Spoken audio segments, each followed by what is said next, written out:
अस्सलाम वालेकुम। हमारा टॉपिक है इलेक्ट्रोमैग्नेटिक वेव्स इन कंडक्टर। हम ये देखेंगे कि कंडक्टर के अंदर जब इलेक्ट्रोमैग्नेटिक वेव्स ट्रैवल करती हैं तो वो किस तरीके से बिहेव करते हैं। तो पहले हमने जब मीडियम के लिए, इससे पिछली ऑब्लिक इंसिडेंट्स और normal incidents in the medium के लिए जब हमने इलेक्ट्रोमैग्नेटिक वेव्स देखी थी, तो उसमें हमने current density and free charge density को ज़ीरो लिया था और यही अजम्पशन लेके हमने सारा कुछ सॉल्व किया था। ये अजम्पशन हमारे लिए रीज़नेबल होती है जब हम किसी वैक्यूम या इंसुलेटिंग मीडियम के जैसे ग्लास या वाटर, प्योर वाटर की बात कर रहे हो। लेकिन कंडक्टर जो है वो, उसके बारे में आप ये नहीं कह सकते कि उसके अंदर हमेशा जो है वो फ्री करंट डेंसिटी ज़ीरो होगी। तो but in the case of conductor we do not independently control the flow of charge and in general JF is certainly not zero. In fact, according to Ohm's law, the free current density in a conductor is proportional to the electric field, जो हमने पढ़ा है JF is equal to sigma E के बराबर होता है। ठीक है।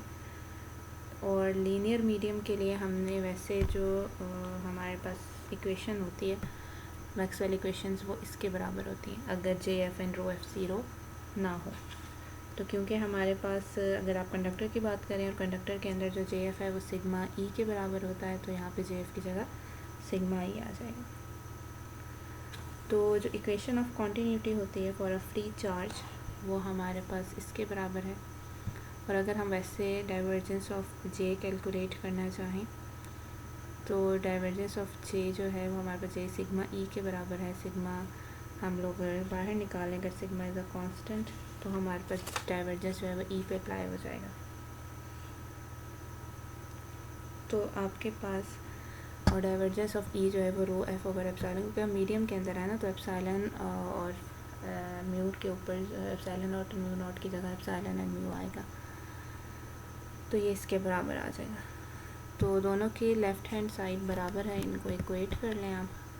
जब आप इन्हें इक्वेट करेंगे तो आपके पास फर्स्ट ऑर्डर डिफरेंशियल इक्वेशन बन जाएगी for a homogeneous linear medium. तो यहाँ पे जब आप इस डिफरेंशियल इक्वेशन को सॉल्व करेंगे तो आपका सिंपल सा मैथ है, आप ये देख लें। तो सॉल्व करने के बाद आपके पास ये एक इक्वेशन आ जाएगी और ये हमें ये बता रही है कि किस तरीके से हमारे पास with time charge density within a conductor change हो रही है क्लियरली। तो ये जो है, अगर आप देखें, ये जनरल सोल्यूशन है डिफरेंशियल इक्वेशन का for a free charge density, और इसकी ये फॉर्म है। और इसमें जो एक्सपोनेंशियल वाली टर्म है वो डैम्प्ड ऑसिलेशन को शो कर रही है। फिर इसमें जो आपके पास आर्गूमेंट है एक्सपोनेंशियल का ऊपर, अगर आप इसको देखें तो ये जो है आपके पास sigma over epsilon time t, तो ऑब्वियसली आपको पता है इस आर्गूमेंट को डायमेंशन लेस होना चाहिए। तो इसका मतलब ये है कि इसकी जो डायमेंशंस हैं वो 1 ओवर टाइम की होंगी। इन अदर वर्ड, टाइम जो है वो बराबर होगा एप्सिलॉन ओवर सिग्मा की। तो इसे हम कहते हैं कैरेक्टरिस्टिक डैम्पिंग टाइम, या इसे हम चार्ज रिलैक्सेशन टाइम या टाइम कांस्टेंट भी कहते हैं। ठीक है। तो हमारे पास अगर टाइम जो है हमारे पास इस कैरेक्टरिस्टिक टाइम के बराबर हो जाएगा, टी की वैल्यू एप्सिलॉन ओवर सिग्मा की वैल्यू के बराबर हो, अगर हम पुट करें कैरेक्टरिस्टिक टाइम या चार्ज रिलैक्सेशन टाइम या टाइम कांस्टेंट के बराबर हो, तो हमारे पास रो टी जो है वो हमारे पास इसके बराबर हो जाती है 0.369 time of the free charge. तो आपके पास इसका क्या मतलब है, अगर मैं इस ग्राफ को देखूं, जो मैंने ग्राफ बनाने की कोशिश की है, ये हमें ये शो कर रहा है कि रो को as a function of time अगर आप प्लॉट करें तो ये जो टाइम है कैरेक्टरिस्टिक टाइम या डैम्पिंग टाइम या चार्ज रिलैक्सेशन टाइम या टाइम कांस्टेंट, वो टाइम है जिसमें हमारे पास जो चार्ज है वो इनिशियल चार्ज के 0.369 टाइम रह जाएगा इनसाइड अ कंडक्टर। तो जो कॉन्टिन्यूटी इक्वेशन है जो हमने यूज़ की है, डेल डॉट जे फ्री वाली is equal to minus rho free over minus partial rho free over rho t, ये वाली इक्वेशन जो हमने इक्वेशन ऑफ कॉन्टिन्यूटी यूज़ की है, ये हमें ये बता रहा है कि आपके पास कोई भी जो free charge, initially free charge किसी टाइम t = 0 के ऊपर जो हमारे पास कंडक्टर में है, वो एक्सपोनेंशियली डिसिपेट कर जाएगा इन अ करेक्टरिस्टिक टाइम, जो कि ε/σ के बराबर है, और जिसे हम चार्ज रिलैक्सेशन टाइम या टाइम कांस्टेंट कहते हैं। तो हमारे पास ये चीज़, यहाँ से इंफॉर्मेशन हमें मिलती है।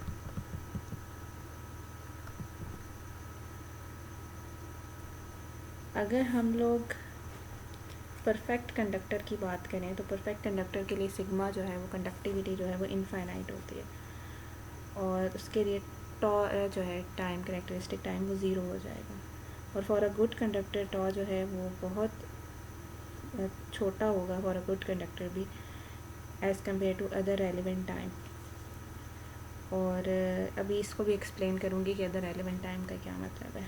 और प्योर कंडक्टर के लिए बहुत बड़ा हो जाएगा टॉ, ठीक है, as compare to the other characteristic time. तो अदर करेक्टरिस्टिक टाइम से मेरा क्या मुराद है, तो बेसिकली आपके पास ये मैंने एक चीज़ सॉल्व की है, calculation of charge relaxation time for pure conductor.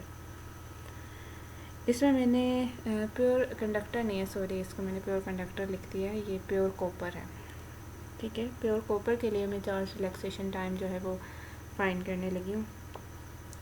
तो जो रो होता है, जो आपके पास रेजिस्टिविटी है, वो 1/σ कंडक्टिविटी के बराबर है। तो कॉपर के लिए जो कंडक्टिविटी की वैल्यू है उसका हमने रेसिप्रोकल लिया, हमारे पास रो आ गया, या आप सिग्मा फाइंड कर लें, दोनों चीज़ें मैंने लिखी हुई हैं। तो अगर आप रेजिस्टिविटी कर रहे हैं तो वो ओम मीटर है, और अगर आप कंडक्टिविटी फाइंड कर रहे हैं तो उसका यूनिट साइमन्स पर मीटर के बराबर होगा। अब एक असम्पशन है कि आपके पास जो एप्सिलॉन की वैल्यू है फॉर कॉपर, वो आपके पास 3 टाइम है परमिटिविटी ऑफ फ्री स्पेस के। तो वहाँ से हमने एप्सिलॉन की वैल्यू निकाली फॉर कॉपर मैटर, और फिर एप्सिलॉन और सिग्मा हमारे पास आ गया। तो हमारे पास जो है वहाँ से हमने रिलैक्सेशन टाइम निकाली है, जिसे हम करेक्टरिस्टिक रिलैक्सेशन टाइम या कुलेयन, अच्छा, ये हमने निकाल लिया, ठीक है।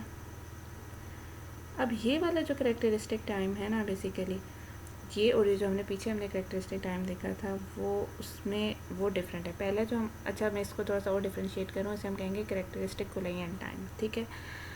तो पहले वाला जो करेक्टरिस्टिक टाइम है वो हमें ये बता रहा था कि हमारे पास इनिशियल चार्ज जो है वो इस टाइम के अंदर जो है वो डिसिपेट हो रहा है विद इन अ कंडक्टर।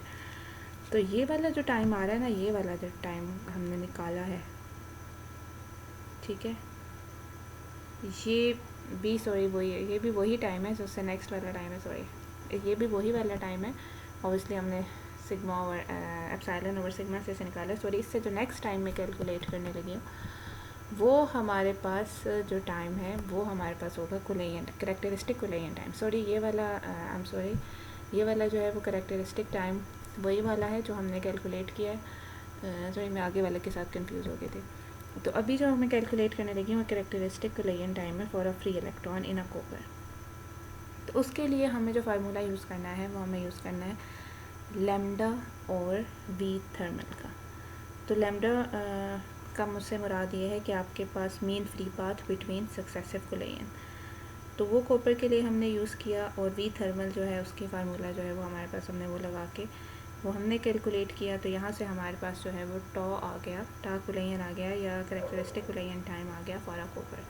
तो पहला था हमारे पास करेक्टरिस्टिक टाइम कांस्टेंट, जिसे हम चार्ज रिलैक्सेशन टाइम या टाइम कांस्टेंट भी सिंपल कहते हैं, और दूसरा हमारे पास आ गया कुलेयन टाइम। तो इस टाइम की बात हो रही है आपकी बुक में कि उसको कंपैरिजन किया जा रहा है for a good conductor and for a poor conductor, इसको कंपेयर कर जो किया जा रहा है ना अदर रेलेवेंट टाइम से, वो ये कुलेयन टाइम्स है। तो कंपेयर इससे ये किया जा रहा है कि जो कुलेयन टाइम है बिटवीन द इलेक्ट्रॉन्स वो, और जो आपके पास चार्ज रिलैक्सेशन टाइम है वो, अगर आप उन दोनों को कंपेयर करें तो फॉर अ गुड कंडक्टर जो चार्ज रिलैक्सेशन टाइम है वो हमारे पास बहुत कम है as compare to the collision times of the electrons. और जो हमारे पास पुअर कंडक्टर है उसके अंदर जो हमारे पास चार्ज रिलैक्सेशन टाइम है वो काफ़ी ज़्यादा है as compare to the collision time. तो आपके पास जो है ये हमारे पास आ गया, यहाँ से थियोरेटिकली हमने कैलकुलेट कर लिया। अगर आप यहाँ पे देखें तो हमारे पास जो चार्ज रिलैक्सेशन टाइम है वो काफ़ी ज़्यादा कम है यहाँ पे भी मेरी पूरी पिक्चर नहीं आई, तो ये आपके पास 10⁻⁻13 है और यहाँ पे 10⁻⁻14 है, 19 है सॉरी। लेकिन जो एक्सपेरिमेंटल मेजर्ड वैल्यू है चार्ज रिलैक्सेशन टाइम की, वो इससे डिफरेंट है जो अभी हमने थ्योरेटिकली एप्सिलॉन ओवर सिग्मा से कैलकुलेट किया। तकरीबन 5 ऑर्डर ऑफ मैग्नीट्यूड लार्जर है than the calculated charge relaxation time 4.5 -19 second है। प्रॉब्लम इधर क्यों है ऐसा कि जब हम एक्सपेरिमेंटली कैलकुलेट कर रहे हैं तो वो और आ रही है, और जब हम थ्योरेटिकल कैलकुलेट कर रहे हैं तो वो और आ रही है। तो ये है कि ये मैक्रोस्कोपिक ओहम्स लॉ जो है बेसिकली इसकी वजह से ऐसा हो रहा है कि जो मैक्रोस्कोपिक ओहम्स लॉ है ये out of its range of validity on such short time scale, इतने शॉर्ट टाइम स्केल के ऊपर उसकी वैलिडिटी ख़त्म हो जाती है, वो उसके रेंज से बाहर हो जाता है। 2 additional facts are here are that both epsilon and sigma are frequency dependent quantities. मतलब ई भी जो है वो ओमेगा पे डिपेंड कर रहा है और सिग्मा भी, एप्सिलॉन भी और सिग्मा भी, which become increasingly important at the higher frequency. जब टाइम बहुत छोटा हो जाता है, फ्रीक्वेंसी बहुत हाई हो जाती है, तो ओबियसली वो और ज़्यादा इंपॉर्टेंट हो जाते हैं associated with short time scale. ऐसे फिनोमेना को कहते हैं ट्रांजिएंट टाइप फिनोमेना। मतलब ये कि वो बहुत ट्रांजिएंट टाइम फिनोमेना से मुराद है कि बहुत जल्दी से वो चीज़ें हो जाती हैं, मतलब आप उसको फॉलो भी नहीं कर पाते, वो बहुत जल्दी हो जाती हैं। ठीक है, तो कहने का मकसद ये है कि जितनी हम एक्सपेक्ट कर रहे होते हैं कि भाई इतना, जब एक्सपेरिमेंटली हम कैलकुलेट करते हैं तो हमें लगता है इतना है, जबकि उससे भी शॉर्ट टाइम के अंदर चार्ज जो है वो रिलैक्स कर जाता है या वो डैम्प कर जाता है। ठीक है, तो ट्रांजिएंट का मतलब ये है कि lasting only for a short time impermanent. ठीक है, तो यहाँ तक जो बात बताना मकसद था वो ये था कि आपके पास जो है परफेक्ट कंडक्टर के लिए, तो जैसे मैंने बता दिया टॉ जो है हमने कहा 0 है। For a good conductor tau is very less than 1 over omega. 1 over omega से मुराद ये है कि जो कोलिजन टाइम है, और आपके पास for poor conductor tau is greater है 1 ओवर ओमेगा। ठीक है, यहाँ पे आपके पास आपकी बुक में फुट नोट में भी लिखा हुआ है, एक पेपर का रेफरेंस दिया हुआ है, that paper points out that for good conductor tau is absolutely short 10⁻⁻19 second for copper, जो मैंने जैसे भी यहाँ कैलकुलेट भी किया है। There is a time between collision is equal to this 10⁻⁻14 second. The problem is that Ohm's law itself breaks down on time scale shorter than collision time. Actually the time it takes free charge to dissipate in a good conductor is of order of this, not this. मतलब ये कि आपके पास जो है जो experimentally calculate है वो 10⁻⁻14 है। ठीक है, तो आपके पास जो फैक्ट ये है कि जब हम थेरेटिकली कैलकुलेट करते हैं तो 10⁻⁻19 आता है। तो द प्रॉब्लम इज़ दैट कि आपके पास जो वही बात है कि ओहम्स लॉ जो है वो ब्रेक कर जाता है under time scale shorter than the time, ये जो हमारे पास कोलिजन टाइम है उससे शॉर्टर टाइम में वो ब्रेक कर जाता है। तो आपके पास वो टाइम जिसमें आपके पास ये डिसिपेट कर रहा है फ्री चार्ज, वो आपके पास ये टाइम है जो कि इन्होंने बताया है आपको एक्सपेरिमेंटल वैल्यू। तो वो ये शो का फिर एक और पेपर का रेफरेंस दिया जिसमें बताया कि वो पेपर ये बता रहा है show that it takes even longer for the field in current to equilibrate but none of this is relevant to our present purpose. The net free charge density integrator does quickly dissipate and exactly how long the process takes is beside the point. तो हमारे लिए important point यही है कि conductor के अंदर इनके inside बहुत जल्दी से जो है ना वो चार्ज डिसिपेट कर जाता है, तो उसको कितना टाइम लगता है ये हमारे लिए इधर इम्पोर्टेंट नहीं है।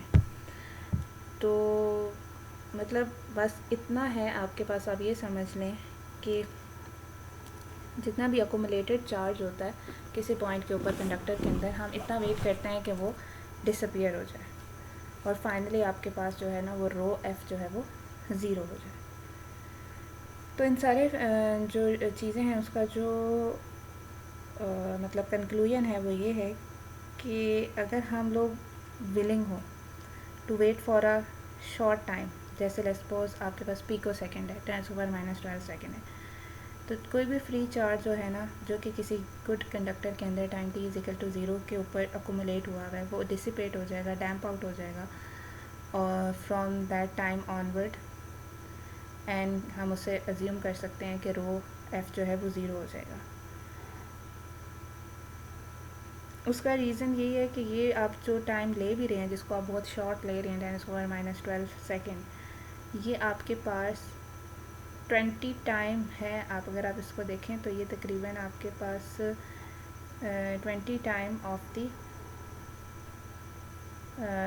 चार्ज रिलैक्सेशन टाइम पे। मतलब ये कि after many charge relaxation time constant, मतलब अगर आप 20 टाइम आफ्टर डे रिलैक्स, अगर वो उससे मतलब वो फिर भी इस टाइम से कम होगा, ठीक है। तो इसलिए हम ये कह सकते हैं कि Maxwell steady state equation for a good conductor become with rho f is equal to 0 for time greater than equal to delta t। मतलब अगर आप बहुत शॉर्ट टाइम भी लें तो उससे भी उस टाइम स्केल के अंदर भी आपके पास जो है वो ये चांसेस हैं कि आपका जो चार्ज है सारा का सारा डिसिपेट हो जाएगा। तो बस आपके लिए यहाँ पे इम्पोर्टेंट ये है कि आपके पास आप इतना बस वेट कर रहे हैं कि जो मतलब बेसिकली आपको बहुत ज़्यादा वेट करना नहीं पड़ेगा, वो फ्रैक्शन ऑफ सेकंड भी नहीं है, लेकिन बस इतना वेट आप कर रहे हैं कि जो आपके पास चार्ज अकोमोलेशन है वो आपके पास जो है वो डिसअपीयर हो जाए, ठीक है। तो इसलिए हमने रो एफ ज़ीरो हो गया। तो ये सारे डिस्कशन का मकसद ये है कि हमने रो एफ को जो है वो ज़ीरो करना है, ठीक है। अब हमारे पास ये जो इक्वेशंस आई हैं जिसमें हमने रो एफ को ज़ीरो कर दिया है, ये हमारे पास Maxwell equation for a charge equilibrated का मतलब ये है कि वो इक्विलिब्रियम में आ गया, इक्विलिब्रियम एस्टेब्लिश हो गया। इसलिए चार्ज मूव कर रहा होता है, जब तक वो डिसअपीयर नहीं होगा तब तक इक्विलिब्रियम एस्टेब्लिश होगा, ठीक है। तो एक्सेल equation for charge equilibrated conductor, ठीक है। अब जो नेक्स्ट है, अब हमारे पास नेक्स्ट यही है कि हमने दोबारा से जो जैसे हमने पहले एक लेक्चर के अंदर किया था, जो कर्ल वाली दोनों इक्वेशन है थर्ड एंड फोर्थ, उसका दोबारा से कर्ल लेना है, उनको सॉल्व करना है। या आप इसे देख लीजिएगा, एक सिंपल सा मैथ है, इसमें कोई ऐसी चीज़ नहीं है जो कि समझ ना आ सके। आप इसको स्लो करके देख लीजिएगा, एक सिंपल मैथ है। इसको सॉल्व करके हमारे पास डेल स्क्वायर ई और डेल स्क्वायर बी की दो इक्वेशंस आ गई। तो अगर आप इसको वैक्यूम वाली इक्वेशन के साथ कंपेयर करें तो यहाँ पे आपके पास यहाँ पे एक एडिशनल टर्म है सिंगल डेरिवेटिव वाली। तो note that steady state 3-dimensional wave equation for electric field and magnetic field in a conductor have an additional term that has a single time derivative, which is analogous to velocity dependent damping term associated with the motion of one-dimensional mechanical harmonic oscillator। जैसे one dimensional mechanical oscillator में time dependent damping term होती है, इसी तरह की एक term है। तो अगर आप देखें तो आपके पास जो इसका, अगर आप इसको सॉल्व करने की कोशिश करें तो इसका जो जनरल सोल्यूशन होगा उसमें जो है एक ऑसिलेटिंग फंक्शन होगा और साथ उसके एक डैम्पिंग टर्म होगी जो कि एक्सपोनेंशियली डिके करेगी in the direction of propagation of electromagnetic wave. तो हमारे पास जो complex plane wave type solution होगा for electric and magnetic field associated with the above equations, उनकी जो जनरली आपके पास जो फॉर्म होती हैं वो ये होती हैं, ठीक है। अब इसमें जो डिफरेंस है ना वो बाकी पहली वाली से जो हम पहले मीडियम में करते रहे, इसमें के जो है उसके ऊपर एक सिंबल सा है, इसमें जो के है वो हमारे पास कम्प्लेक्स है, के भी कम्प्लेक्स है। जैसे इलेक्ट्रिक एंड मैग्नेटिक फील्ड हम कम्प्लेक्स लेते रहे, यहाँ पे के भी कम्प्लेक्स है। और जो आपके पास के वेव वेक्टर है वो इसके बराबर है, के प्लस आयोटा कैपा, ठीक है, इसे हम कैपा करेंगे, ठीक है। और अगर आप इसका रियल पार्ट लेंगे तो वो ये है, और अगर आप इमेजिनरी पार्ट लेंगे वो ये है। तो जो कम्प्लेक्स वेव फैक्टर है, ठीक है, वो आपके पास ये इसके बराबर है। अच्छा, एक और चीज़ यहाँ से मैं क्लियर कर दूँ कि आपके पास एक तो frequency dependent complex wave vector है, इसके रियल एंड इमेजिनरी पार्ट भी हैं, और आपके पास जो कम्प्लेक्स वेव वेक्टर है, ठीक है, के, वो आपके पास उसका भी उसी तरह आपके पास एक मैग्नीट्यूड होगा और एक डायरेक्शन होगी। और अगर हम इलेक्ट्रोमैग्नेटिक वेव को ले रहे हैं propagating in the Z direction, तो के हेड जेड हेड के बराबर हो जाएगा। तो बेसिकली जो फिज़िकली आपके पास जो सिंपल के है, जो रियल पार्ट है इस कम्प्लेक्स का, वो हमारे पास एसोसिएट कर रहा है विद वेव प्रोपोगेशन, और जो आपके पास कैपा वाला पार्ट है इमेजिनरी वाला, वो एसोसिएटेड है विद वेव एटेन्यूएशन या डिसिपेशन के साथ। ठीक है, तो जैसे हमने डैम्पिंग वाला पार्ट बताया कि एक डैम्पिंग वाला पार्ट है, तो ऑब्वियसली हम एक्सपेक्ट कर रहे हैं कि जो सोल्यूशन है उसमें एक डैम्पिंग वाला पार्ट भी होगा और एक ऑसिलेटिंग फंक्शन होगा। ठीक है, फिर उसके बाद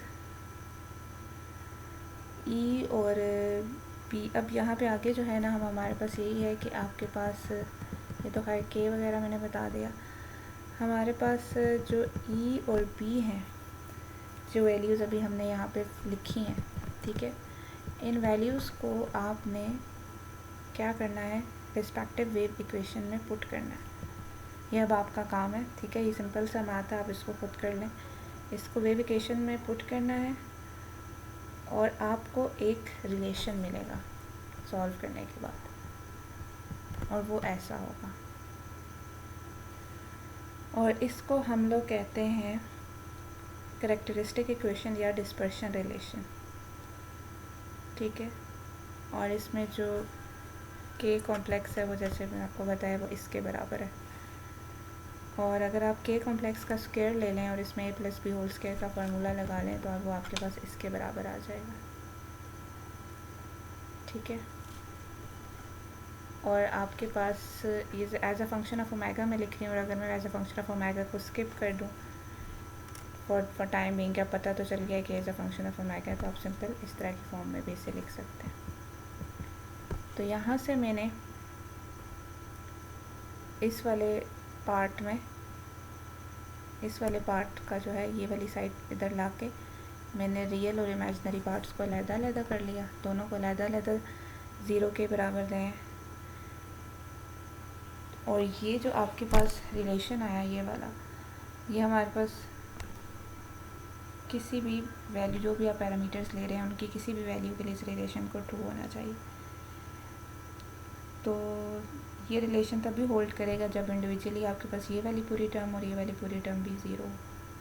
तो अगर आप इन दोनों को ज़ीरो लें तो यहाँ से हमारे पास एक यहाँ से एक रिलेशन आ जाएगा और एक यहाँ से रिलेशन आ जाएगा। इधर से आपके पास एक कैपा की वैल्यू आ जाएगी, और इस कैपा की वैल्यू को पुट करें इधर, तो यहाँ से आपके पास एक ये, अच्छा पहले आपने कैपा की वैल्यू को पुट किया ना, तो आपके पास इस तरह की इक्वेशन आ गई। ठीक है, फिर उसके पास अगर आप इसे के स्क्वायर से मल्टीप्लाई करके रीअरेंज करें तो आपके पास एक क्वाड्रेटिक इक्वेशन सी बन जाएगी। वैसे ये लग तो स्केली है, लेकिन आप इसको सॉल्व कर सकते हैं, सिंपल क्वाड्रेटिक इक्वेशन है। इसमें मैंने आपके लिए थोड़ा आसान भी कर दिया है, इस इक्वेशन से कंपेयर करके ए बी सी की वैल्यू और एक्स की वैल्यू मैंने आपको बता दी। इस क्वाड्रेटिक फार्मूला के अंदर आपने इसे पुट करना है और इसके रूट्स फाइंड कर लेने हैं। तो के स्क्वायर इसके बराबर हो जाएगा, आपके पास ये वैल्यू आ जाएगी। फिजिकल ग्राउंड के ऊपर के स्क्वायर की वैल्यू हमेशा ग्रेटर दैन 0 होती है, तो इसलिए हम पॉजिटिव साइन ही सेलेक्ट कर रहे हैं। और फिर उसके बाद स्क्वायर रूट ले लें, तो जब आप स्क्वायर रूट ले लेंगे तो आपके पास यहाँ पे एक के की वैल्यू आ जाएगी। अच्छा, अब आपकी बुक में भी के की वैल्यू लिखी हुई है और साथ कैपा की लिखी हुई है, तो कैपा की आप जब ऊपर आपने इक्वेशंस लिखी थी उनमें से किसी एक इक्वेशन में के की वैल्यू पुट करके रीअरेंज करके कैपा की वैल्यू भी फाइंड कर लें। तो फाइनली हमें जो है वो के जो रियल पार्ट है के कॉम्प्लेक्स का, उसकी वैल्यू, और कैपा जो इमेजिनरी पार्ट है के कॉम्प्लेक्स का, उसकी वैल्यूज़ मिल गई हैं। और ये हमारे पास के कॉम्प्लेक्स था, ये इलेक्ट्रिक फील्ड थी। अब यहाँ पे मैं अब आपको वो दिखाती हूँ कि किस तरीके से हम उसको, वो जो पार्ट है जो डैम्पिंग वाला पार्ट है, वो यहाँ पे आपके पास ये के क्योंकि इसके बराबर है, तो अगर आप इस के की वैल्यू यहाँ पुट कर दें तो फिर उसके बाद ये वाला पार्ट आप अंदर ही रहने दें और ये कैपा वाला पार्ट बाहर निकाल दें। इस तरह इलेक्ट्रिक फील्ड वाले और मैग्नेटिक फील्ड वाले को भी आप इस तरीके से लिख सकते हैं, जैसे आपकी बुक में 9.127 में। तो इमेजिनरी पार्ट ऑफ के complex result in an attenuation of the wave decreasing amplitude with increasing rate, मतलब जो वेव आगे प्रोपोगेट करेगी वो एटेन्यूएट करते शुरू हो जाएगी, उसका जो एम्पलीट्यूड है वो कम होता रहेगा। फिर यहाँ से आपके पास मैग्नेटिक फील्ड आ गई। अच्छा, मैग्नेटिक फील्ड वैसे आपको पता है कि वो इसके बराबर होती है, तो यहाँ पे भी आपके पास के क्रॉस ई के बराबर ही है, और आपके पास ई की वैल्यू आपने यहाँ पे पुट कर दें तो आपके पास उस फॉर्म में ये आ जाएगी। तो अब हमारे पास एक टर्म है कि 1/कैपा जो है वो हमें क्या देता है। 1/कैपा जो है वो हमारे पास हमें स्किन डेप्थ के बारे में बताता है। स्किन डेप्थ बेसिकली आपके पास यहाँ पे क्या चीज़ है। पहली बात तो ये यहाँ पे थोड़ा सा मैं एक और चीज़ क्लियर कर लूँ कि आपके पास दोनों जो के की वैल्यूज़ आई थी, रियल एंड इमेजिनरी, वो दोनों फ्रीक्वेंसी डिपेंडेंट थी। The both real and imaginary components of the complex wave number. उसका फिज़िकली मीन ये है कि इलेक्ट्रोमैग्नेटिक वेव जो है ना, जब प्रोपोगेट करेगी इन अ कंडक्टर इज डिस्पर्सिव, मतलब वैसे भी आपके पास पता है जो फ्रिक्वेंसी डिपेंडेंट अगर आपके पास हो डिपेंडेंस, फ्रिक्वेंसी पे डिपेंडेंस हो वेव की, उसकी स्पीड की या वेव वेक्टर वगैरह की, तो इट्स मीन के वो डिस्पर्सिव मीडियम है, अगर किसी मीडियम के अंदर फ्रिक्वेंसी डिपेंडेंस आ जाए। ठीक है, this physically mean that electromagnetic wave propagation is a conductor is dispersive, मतलब electromagnetic wave propagation is frequency dependent. Frequency change होने से जो भी आपके पास वेव ट्रैवल करी है उसकी क्या फ्रीक्वेंसी है, उससे फ़र्क पड़ता है इसके ऊपर। ठीक है, तो know that the imaginary part of के कॉम्प्लेक्स, मतलब जो कैपा है, result in an exponential attenuation and damping of the monochromatic plane electromagnetic wave with increasing z। and फिर ये चीज़ है आपके पास, and the characteristic distance z over which electric and magnetic field attenuated reduced to 1/e। और distance इसके ऊपर आपके पास जो electric या मैग्नेटिक फील्ड हैं वो रिड्यूस हो जाएँ 1/e, मतलब 0.368 of their initial value at z is equal to 0। अगर z इज इक्वल टू 0 से लेट्सपोज उसने स्टार्ट किया है तो z एक्सिस के लॉन्गर मूव कर रही है, तो वो डिस्टेंस जिसके ऊपर उनकी value 0.368 of their initial value हो जाए उसे हम स्किन डेप्थ कहते हैं, जिसको 1/कैपा से रिप्रेजेंट करते हैं। इसका ऐसा यूनिट जो है सिस्टम इंटरनेशनल यूनिट मीटर है। तो distance is take to reduce the amplitude by a factor of 1। अगर वो डिस्टेंस जिसके ऊपर एम्पलीट्यूड जो है वो 1/e या third, about a third of the initial value, उसे हम स्किन डेप्थ कहते हैं। तो ये हमें ये बताता है कि कितना दूर पेनिट्रेट करेगी wave in a conductor. Meanwhile जो आपके पास रियल पार्ट होता है के कॉम्प्लेक्स का, वो वेवलेंथ को डिटरमिन करता है, प्रोपगेशन स्पीड को और इंडेक्स ऑफ रिफ्रैक्शन को के बारे में हमें बताता है। तो ये आपके पास 1/कैपा के बराबर है, और स्किन डेप्थ और कैपा की वैल्यू हमने पुट की, और फिर हमने ये कहा कि इस मतलब लाइक अब हमने यहाँ से वो ओके माइनस कैपा जेड, हाँ ओके, डिस्टेंस जिसके ऊपर आपके पास जो है वो electric and magnetic field 1/e time हो जाए, वो आपके पास डिस्टेंस क्या है 1/कैपा। तो ये आपके पास जो आ रही थी इस इक्वेशन में, ये जो यहाँ पे इलेक्ट्रिक एंड मैग्नेटिक फील्ड वाले में जो कैपा आ रहा था, इस कैपा की जगह अगर कैपा वाली टर्म आ रही थी, इसमें z की जगह, क्योंकि डिस्टेंस है ना बेसिकली, यहाँ तो मैंने डेल लिखा है लेकिन एक्चुअली ये तो उसे स्पेसिफाई करने के लिए है ना, स्किन डेप्थ के 1/कैपा के बराबर होती है, तो एक्चुअली ये z है। ठीक है, आपकी बुक में इसे d लिखा हुआ है, लेकिन ये एक्चुअली जो है वो z, अब z इज़ अ डिस्टेंस ना एट एनी टाइम, तो अगर z जो है वो 1/कैपा के बराबर हो जाए तो वो हम कहते हैं वो स्किन डेप्थ है। तो यहाँ पे आपके पास z is an distance at any point, तो अगर वो 1/कैपा के बराबर है, तो अगर आप z की जगह 1/कैपा पुट करेंगे तो कैपा कैपा से कैंसिल हो जाएगा। तो यहाँ से आपको क्लियर हो जाएगा कि किस तरीके से 1/e टाइम आपके पास इलेक्ट्रिक एंड मैग्नेटिक फील्ड हो जाती है, इसके एम्पलीट्यूड रिड्यूस हो जाते हैं जब आपके पास z जो है वो 1/कैपा के बराबर हो जाता है। यहाँ तक क्लियर हो गया। तो द रियल पार्ट जो है वो आपके पास वो डिटरमिन करेगा special wavelength phase and the group velocities of the monochromatic electromagnetic plane wave in the conductor. तो उसमें जो हम के यूज़ करेंगे लैम्डा में, या फिर हम फेज वेलोसिटी में या ग्रुप वेलोसिटी में, वो हमारे पास जो है वो रियल वाले होंगे। तो यहाँ पे आपके पास जो फेज़ वेलोसिटी है उसको वो बेसिकली हमारे पास propagation speed of a point on a wave form that has constant phase, और ग्रुप वेलोसिटी जो होती है आपके पास propagation speed of energy and information होती है। ठीक है,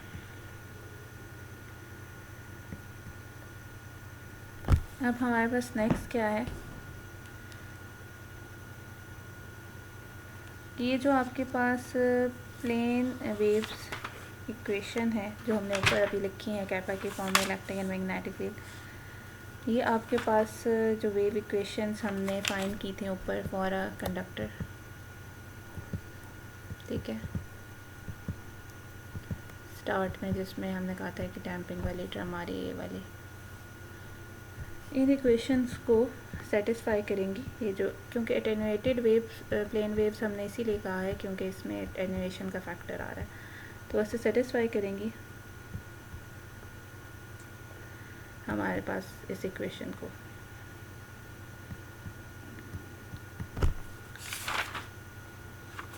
लेकिन जो हमारे पास मैक्सवेल इक्वेशन जो हमने स्टार्ट में लिखी थी वो कुछ कंस्ट्रेंट अप्लाई कर रही हैं, मतलब जो हमें बता रही हैं, मतलब अगर हम amplitude, phase and polarization of electric and magnetic field find करना चाहते हैं तो उस पर कुछ इम्पोज अप्लाई कंडीशन इम्पोज कर रही हैं, कुछ कंस्ट्रेंट अप्लाई कर रही हैं। मसलन जैसे फर्स्ट एंड सेकंड रूल है अबाउट द जेड कंपोनेंट, जो कि हमारे पास है divergence of E and divergence of V.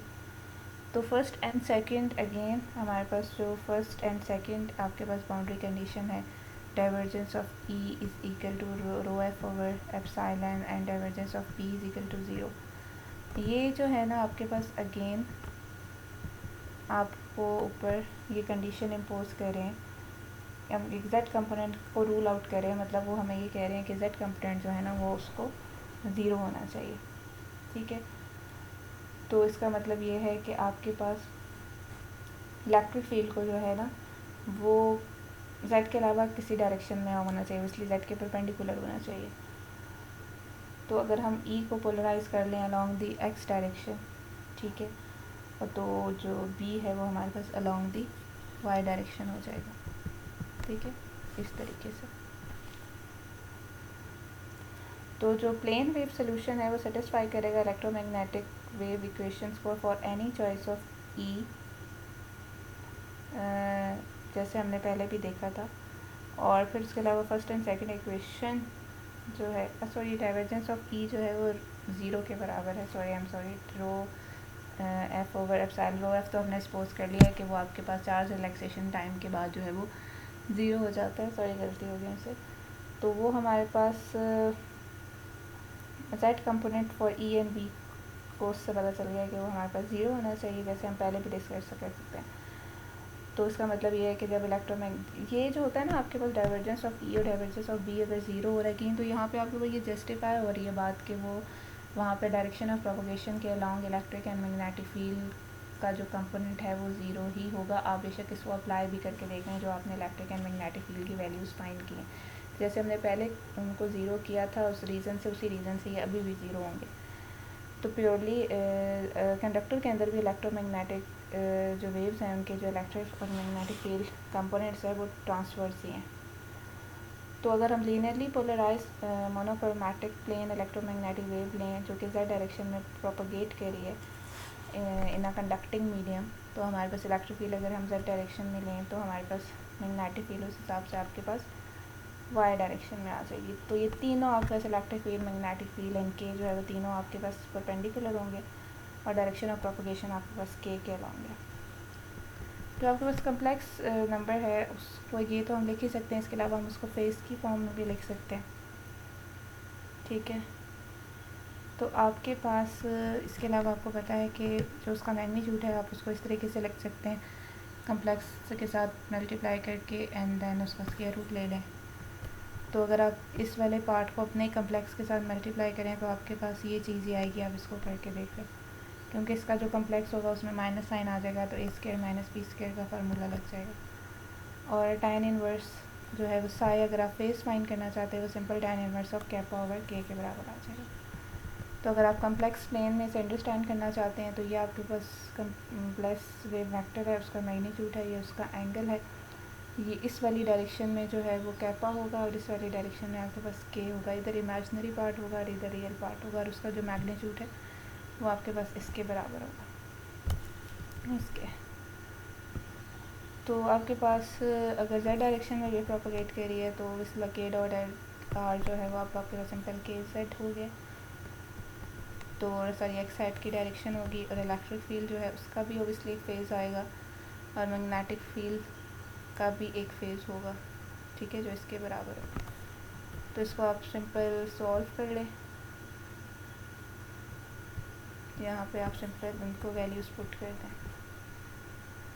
तो ये आपके पास इसके बराबर आ जाएगी। ये सिंपल सा मैथ है, आप इसको देख लीजिए यहाँ तक कि आपके पास ये इक्वेशंस बन जाएंगी। तो अगर आप phase of E and B को अगर आप कंपेयर करें यहाँ से, ये जो सॉल्व करने का मकसद था वो क्या था? सॉल्व करने का मकसद ये है कि आपके पास जैसे ये इलेक्ट्रिक फील्ड है ना, ठीक है, ये इसका ये वाला जो पार्ट है इसको मैंने ऐसे लिखा है, और मैग्नेटिक फील्ड ये है आपके पास, और उसमें आपके पास जो इसके बराबर है बी जो है वो इसके बी नॉट जो है वो इसके बराबर है, और बी नॉट इटसेल्फ जो है वो इसके बराबर था। अगर आप यहाँ पे बी नॉट की जगह आप ये पुट कर दें, देन इसकी वैल्यू को पुट कर दें, और अगर आप देखें तो यहाँ पे आपके पास इसके साथ एक फेज़ में ये आ जाएगा। तो अगर आप दोनों साइड को उस तरीके से कंपेयर करें, ठीक है, तो यहाँ पे आपके पास जो आर्गूमेंट्स हैं एक्सपोनेंशियल में वो यहाँ पे आपके पास ये आ रहे हैं, डेल्टा बी बराबर आ रहा है डेल्टा ई प्लस साई के बराबर आ रहा है। तो जो फेज़ डिफरेंस है, अब यहाँ से बात जो क्लियर हुई है ना वो ये हुई है, ये जो मैथ है ये बहुत इंपॉर्टेंट है, और इसका जो कंक्लूजन है वो ये है कि inside a conductor electric and magnetic field are no longer in phase with each other, phase of E and B are this related by this with the phase difference this magnetic field lags behind electric field, और V not over E not की जो ratio है वो इसके बराबर है, और वो भी 1 ओवर C के बराबर नहीं आएगी। तो इसका मतलब ये ऑब्वियसली कि आपके पास दोनों इन फेज़ नहीं है जैसे पहले केस में हम लोग करते रहे हैं, ठीक है। तो ये आपके पास यहाँ पे इन फेज़ नहीं आ रही। The real physical electromagnetic field associated with linearly polarized monochromatic plane electromagnetic waves propagating in a conducting medium are exponentially damped। तो आपके पास जो रियल ये भी देखें, यहाँ पे इसका कैपा फैक्टर आ रहा है और यहाँ पे भी इसका कैपा फैक्टर आ रहा है, और फेज़ डिफरेंस भी आ रहा है जो हम इस तरीके से इंक्लूड करें। एक तो वो वाला फेज़ है ना, ठीक है, ये वो वाला जो हमने इंक्लूड कर लिया, तो ये हमारे पास ये चीज़ हो गई।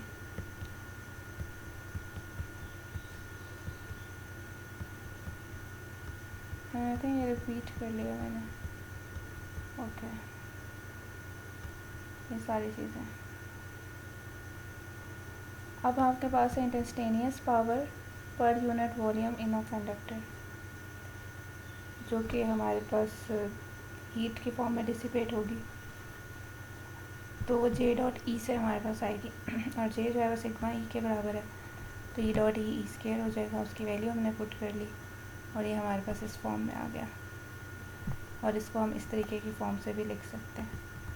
तो इसका जो पूरा मकसद है ना वो ये है आपके पास कि अगर आप इलेक्ट्रिक एंड एक तो पहली बात ये कि ये चीज़ ये शो को करे, वैसे आपके पास ये यूँ नहीं होता, वैसे आपके पास यहीं से यूँ होती है मैग्नेटिक फील्ड स्टार्ट, लेकिन यहाँ पे ये शो कर रहा है कि मैग्नेटिक फील्ड लैग कर रही है, कि electric and magnetic field out of phase with each other B lags E in a conductor, और ये जो एम्पलीट्यूड डिक्रीज़ कर रहे हैं ये एक्सपोनेंशियली डिके कर रही है इलेक्ट्रिक एंड मैग्नेटिक फील्ड आपके पास। तो आपके पास यहाँ तक ये हमारा वाला टॉपिक कंप्लीट हो गया, जो है आपके पास इलेक्ट्रोमैग्नेटिक वेव्स इन कंडक्टर, और इसके आगे इसकी बाउंड्री कंडीशंस हैं। इसकी बाउंड्री कंडीशन देख लेते हैं कि आपके पास जब electromagnetic waves at a conducting surface, conducting surface पे वो किस तरीके से बिहेव करती हैं। अगर आपके पास जो इलेक्ट्रोमैग्नेटिक वेव हैं वो नॉर्मली इंसिडेंट करें टू अ बाउंड्री, तो the boundary condition can be use to analyse the reflection and refraction at an interface between two dielectric do not hold in the presence of free charge and current. Instead we have the more general relations, जो आपके पास 7.64 part में आप एक general relations कर रहे हैं, तो उस केस में आपके पास free charge and free current की फॉर्म में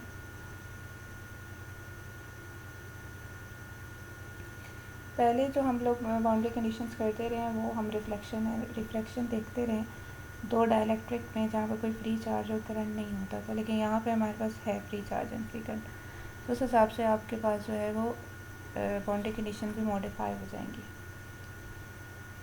तो जो सिग्मा एफ है वो उसको आपने कंफ्यूज नहीं करना विद द कंडक्टिविटी, वो फ्री चार्ज है, और के एफ जो है फ्री करंट है।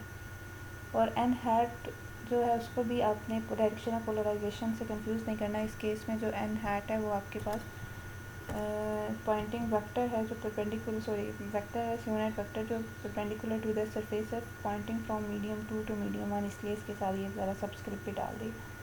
ओहमिक कंडक्टर के लिए जे जो है वो सिग्मा ई के बराबर होता है, and there can be no free surface current since this would require infinite electric field at the boundary. और इसके अलावा ये कि आपके पास हमें कंडक्टर में कोई फ्री सरफेस करंट नहीं होता क्योंकि उसके लिए इनफाइनाइट इलेक्ट्रिक फील्ड चाहिए होती है एट द बाउंड्री। तो for ohmic conductor normal conductor obeying, ohmic conductor से बता दिया कि वो कंडक्टर जो ओबे कर लें J is equal to sigma E, J free is equal to sigma E. There can be no surface current K F is equal to zero, क्योंकि अगर के एफ फ्री ज़ीरो नहीं है वो require infinite electric field at the boundary. तो इसलिए अब ये surface के लिए हम लोग के एफ को ज़ीरो ले रहे हैं। जे एफ जो है inside the conductor non zero है, वो फ़ाइन है, वो के एफ से कोई फ़र्क नहीं पड़ता। तो अगर आप सपोज कर लें आपके पास इस तरह से एक बाउंड्री है जो कि एक्स वाई प्लेन में है, z is equal to zero between two non conducting between a non-conducting linear homogeneous isotropic medium and a conductor। एक linear homogeneous isotropic medium है और एक कंडक्टर है। तो मोनोक्रोमैटिक प्लेन इलेक्ट्रोमैग्नेटिक वेव जब interface पे फॉल करेगी और लीनियरली पोलराइज्ड होगी इन द एक्स डायरेक्शन और जेड डायरेक्शन में ट्रैवल कर रही होगी और इंटरफेस पे बाउंड्री पे पहुंचेगी from left to right as जैसे आपको फिगर में दिखाया हुआ है। तो होगा क्या कि incident electromagnetic wave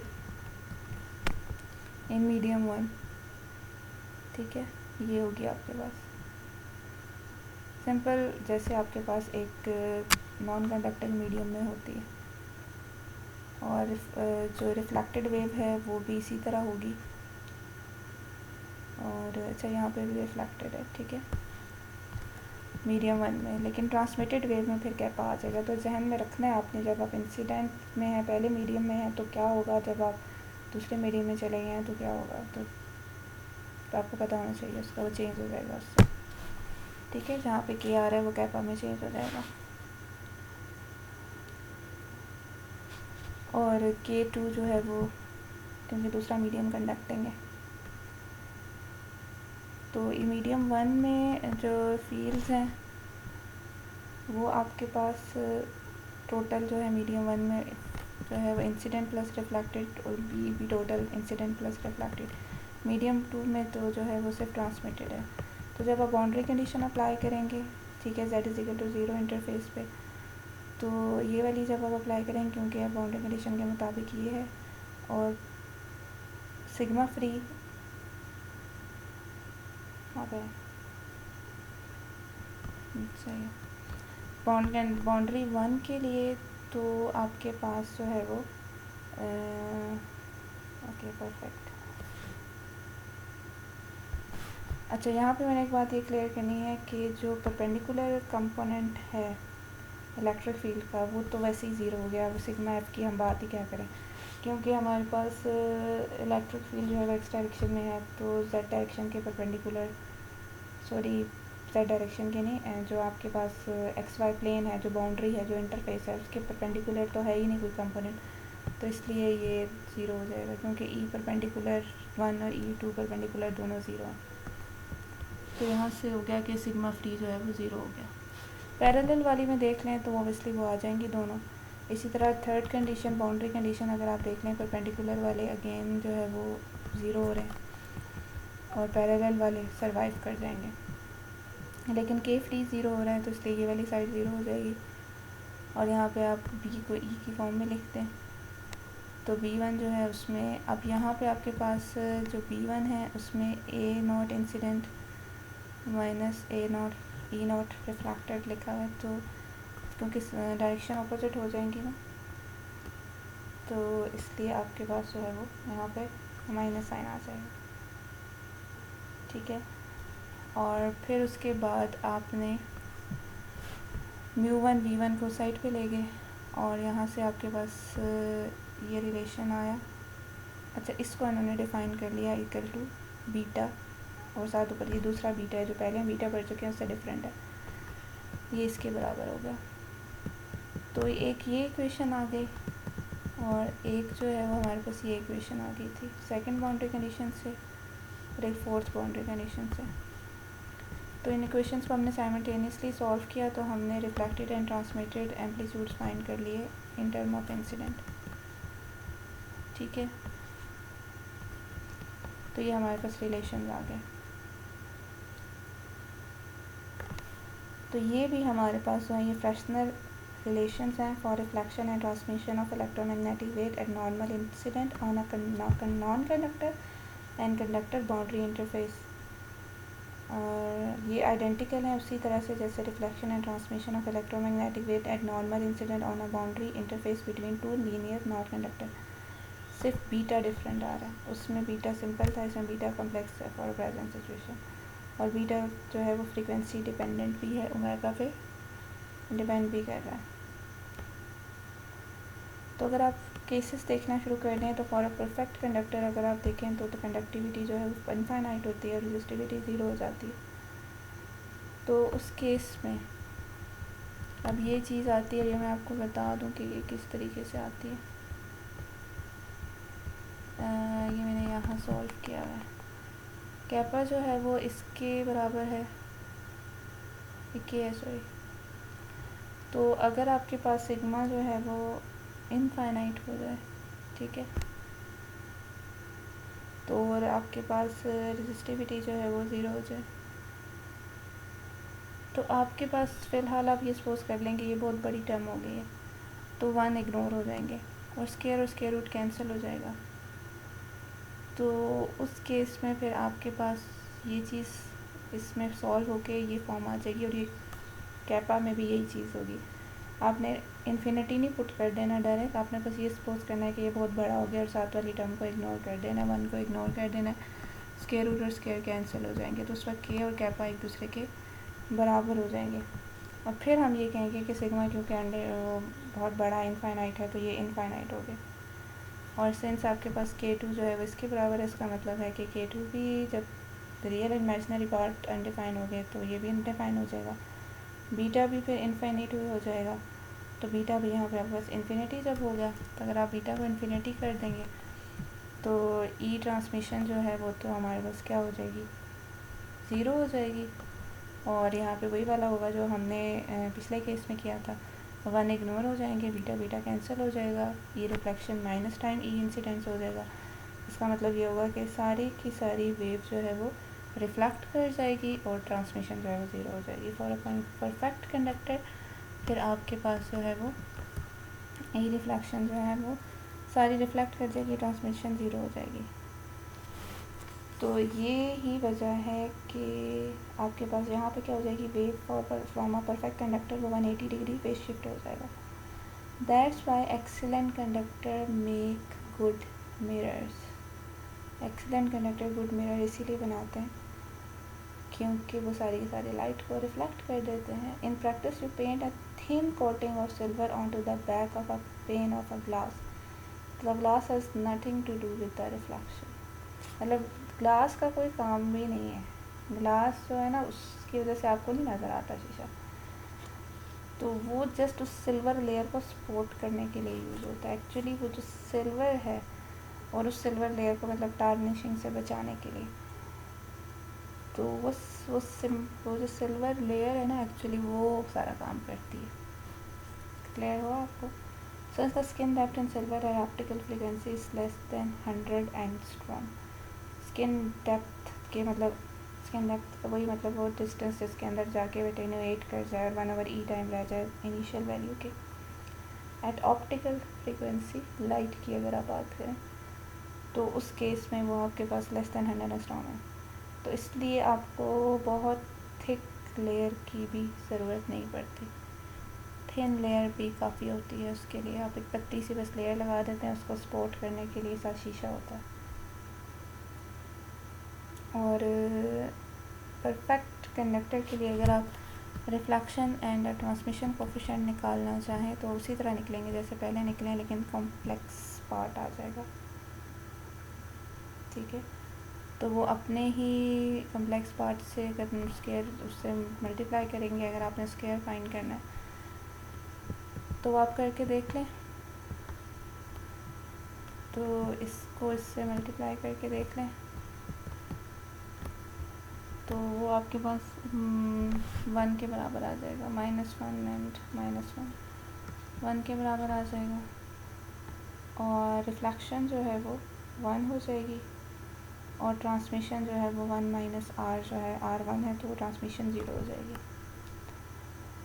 Perfect conductor for a normal incident, a reflected wave undergoes a 180-degree phase shift with respect to the incident wave at the interface boundary at z is equal to 0 in the xy plane.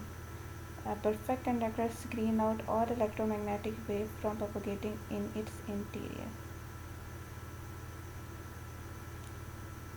मतलब अंदर transmit होने की बजाय वो सारी की सारी reflect कर दें। और गुड कंडक्टर जो है आपके पास कंडक्टिविटी फाइनाइट लार्ज होती है बट इनफाइनाइट नहीं होती। और reflection coefficient are monochromatic plane wave at normal incident on a good conductor is not unity but very close to it. That's why good conductor make good mirrors.